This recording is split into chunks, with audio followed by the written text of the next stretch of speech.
कुछ Indian citizens होते हैं वो भारत में अपराध करके क्राइम करके दूसरी कंट्री में भाग जाते हैं।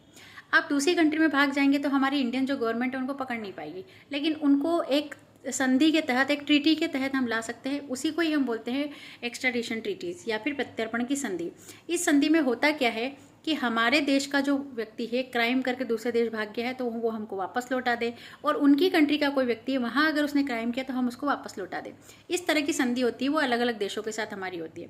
अब क्या हुआ है कि कुछ क्रिमिनल्स जो है भाग गए हैं, सरकार उनको लाने की कोशिश करी है लेकिन नहीं ला पा रहा, क्योंकि एक तो हमारी ट्रीटीज़ नहीं होगी उनसे, दूसरा है उनके ह्यूमन राइट्स लॉ है वो भी स्ट्रॉन्ग होंगे। तीसरा रीज़न एक ये भी है कि जो पॉलिटिकल क्रिमिनल होते हैं, अब पॉलिटिकल क्रिमिनल्स किसको हम बोलते हैं कि भाई मान लो दो पार्टी है, पॉलिटिकल पार्टी, एक पार्टी सत्ता में है और एक पार्टी सत्ता में नहीं है, तो जो पार्टी सत्ता में है वो जो पार्टी सत्ता में नहीं है उसके क्राइम के लिए उसको जो है पनिशमेंट देगी, अब वो भाग जाता है तो वहाँ पर ये ट्रीटी भी काम